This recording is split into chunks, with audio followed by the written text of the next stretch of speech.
Bonjour à tous et bienvenue dans le Dan's Grim Garage.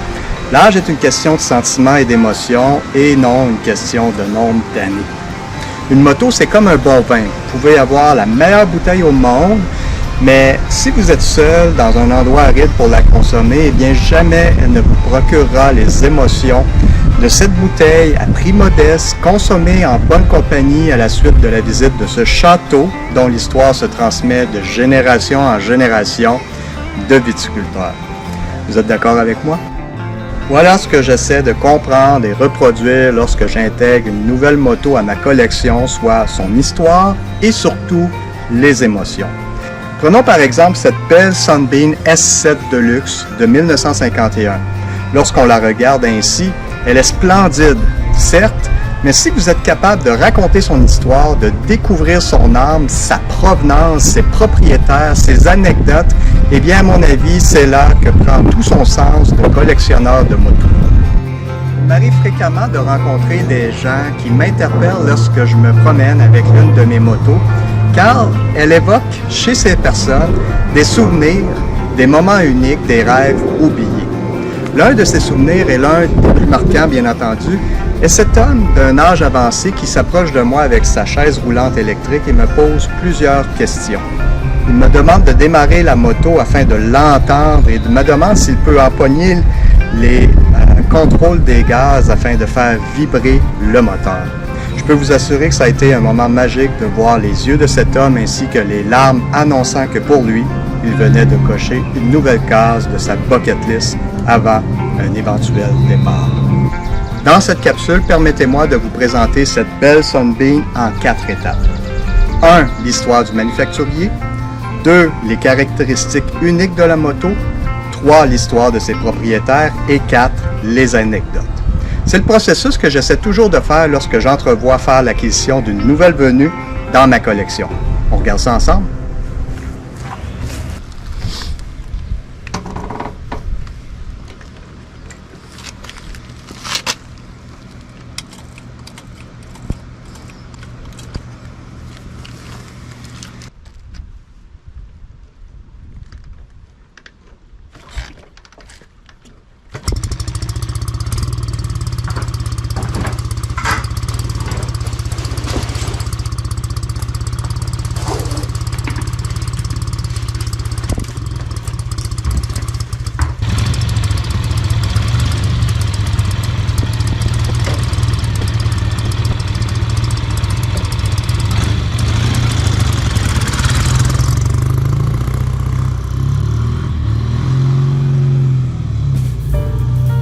Le célèbre nom de Sunbeam a été lancé par John Marston lorsqu'il s'est lancé en affaires en 1895 et a produit le premier véhicule Sunbeam, soit une voiture, et ce en 1899.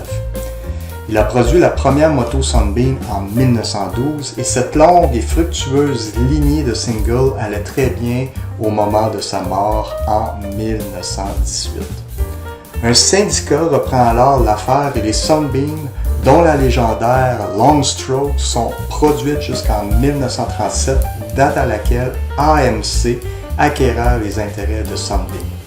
AMC ont conçu un tout nouveau single poids lourd pour 1939, mais la guerre les a forcés à se concentrer sur l'effort de guerre et c'est en 1943 qu'ils ont transféré le nom de Sunbeam à la BSA Group, qui eux réfléchissaient déjà à une nouvelle moto pour l'après-guerre. En novembre 1944, un forum est créé invitant les lecteurs à donner leur idée sur la machine du futur et c'est Erling Pope qui a été amené de la division de construction de bus de la British Tramways pour concevoir ce projet de moto. Il semblait inévitable que Pope, provenant de l'industrie des voitures, pense en tant que designer de voitures. La première Sunbeam, construite à la main et fabriquée en 1945 avec le moteur solidement boulonné dans le châssis. D'ailleurs, le testeur de produit a trouvé la vibration beaucoup trop élevée et a déclaré qu'elle ne pouvait être produite sous cette forme.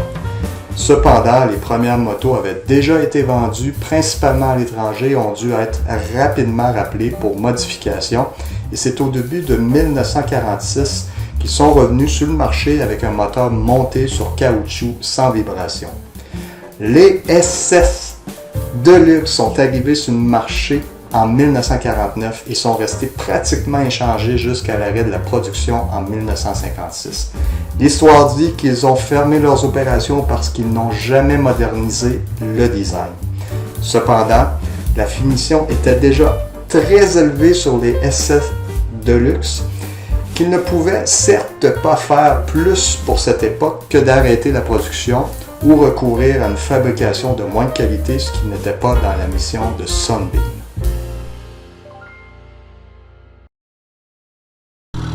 Les numéros de châssis débutent avec le numéro S7-2501 et ce à partir du 27 mai 1949 et environ 5000 exemplaires ont été produits.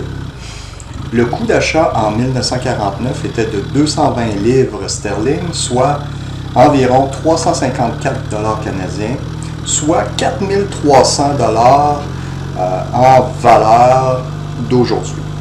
Selon moi, les prix devraient être en hausse au cours des prochaines années puisque ces motos sont maintenant très recherchées par les collectionneurs, bien entendu pour leur rareté, mais aussi pour leur fiabilité. Et il en existe très peu qui sont fonctionnels et en bonne condition. Donc, allons-y avec les caractéristiques de la moto. Donc, c'est une Sunbeam S7 Deluxe 1951. On l'appelle la Gentleman Motorcycle. C'est une 487 cc, une bicylindre inclinée refroidie par air. Elle produit 25 chevaux à 5800 tours minute. La vitesse maximale, c'est environ 130 km/h. Elle a un poids de 430 livres à sec et le taux de compression est de 6,5 à 1. Donc, les innovations qu'ils ont apportées sur cette moto en 1951, c'est l'une des premières motos avec un arbre d'entraînement, donc un driving shaft. Il y en avait d'autres, mais elle fait partie des premières motos qui ont produit un driving shaft. Le moteur est monté sur caoutchouc aussi, donc rubber. Les raccords d'échappement sont flexibles. Le moteur à tige de poussée en alliage d'aluminium, donc c'était quand même une innovation à ce moment-là. L'embrayage à sec monodisque, les fourches télescopiques, la suspension arrière à piston et les pneus ballons de roue de 16 pouces. Donc la production pour la S7 a été de 46 à 48, 1200 unités. Et la S7 Deluxe, celle qu'on a ici dans la collection, est de 1949 à 1956 et, comme je disais tout à l'heure, environ 5000 exemplaires ont été produites.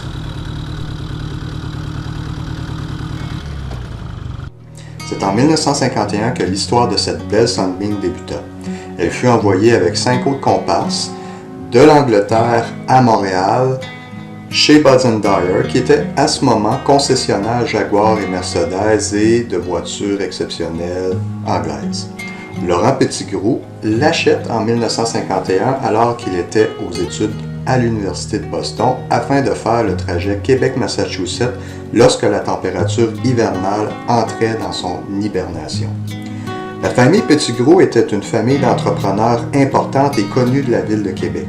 Antonio Petitgrou fonde l'entrepôt Idéal Warehouse en 1945 et Laurent lui succède en tant que président en 1958. Cette moto a été très proche de l'entreprise, comme nous pouvons l'apercevoir dans l'œuvre bibliographique faite sur l'entreprise en 2017.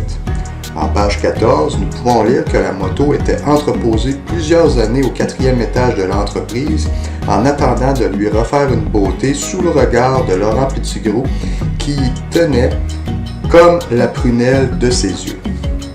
C'est d'ailleurs en 1971 que Bernard Petitgrou, fils de Laurent, la trouve et décide de lui faire une première restauration pour lui aussi s'en servir pour faire ses études. En 1980, sous le poids de la fatigue, la moto est entreposée dans le sous-sol de la résidence de Bernard et ce pendant 25 années. C'est en 1988 que ce dernier devient président de Ideal Warehouse, maintenant Ideal Solutions Logistiques.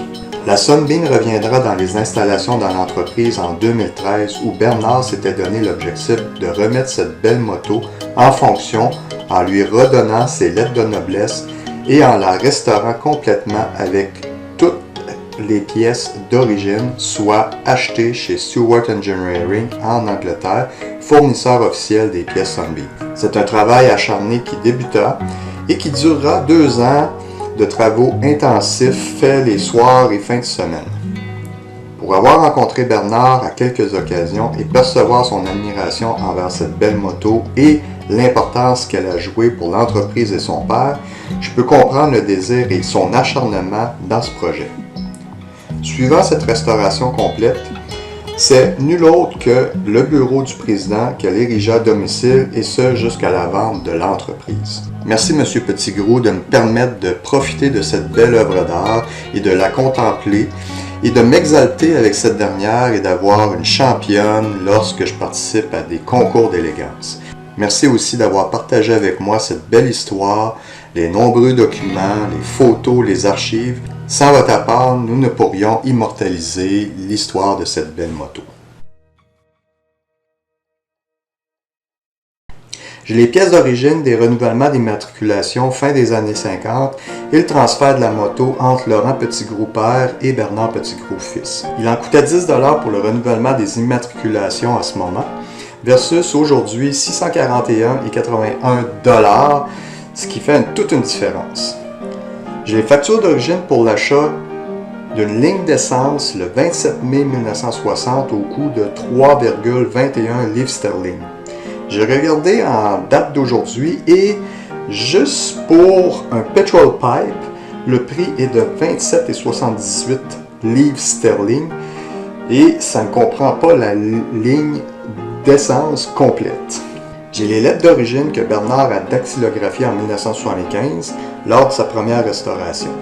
À noter qu'à ce moment, Internet n'existait pas, compliquant largement les projets de restauration de motos anglaises pour les gens d'ici au Québec. La moto a 10 574 miles et a été entreposée ou, disons, a été mis en repos pendant plus de 50 ans à diverses périodes de sa vie, soit plus de 70% de son âge en date de cette vidéo en 2022. C'est dire qu'elle a réellement servi comme moyen de transport pour les études de Laurent et Bernard. Elle mérite donc très bien son surnom de Gentleman Motorcycle. Je roule fréquemment avec la Sunbeam et bien entendu en tout respect à son âge. Mon intention est de l'honorer et de la faire découvrir et je vous avouerai sincèrement, j'ai beaucoup de plaisir à posséder cette moto très élégante. En plus de faire tourner les têtes et d'initier de belles discussions avec plein de personnes, elle n'a aucune difficulté à tomber dans les cœurs des gens lors des concours d'élégance.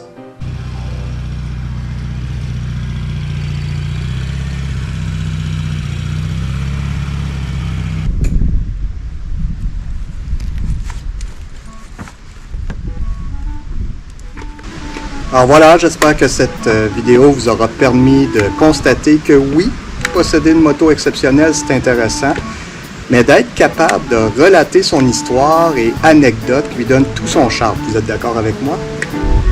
Vous avez de belles antiques, vintage ou motos exceptionnelles, et bien je suis persuadé qu'elles ont tous une belle histoire à raconter. Partagez-nous-les dans les commentaires et pour l'histoire qui saura nous charmer, eh bien j'ai une belle surprise à vous offrir. Aussi, si vous connaissez des gens qui possèdent des motos exceptionnelles et qui aimeraient qu'elles fassent partie d'une collection comme le Dance Grim Collection, eh bien n'hésitez pas à m'en faire part et qui sait, peut-être qu'elle se retrouvera un jour dans une de mes prochaines capsules. À très bientôt pour d'autres aventures.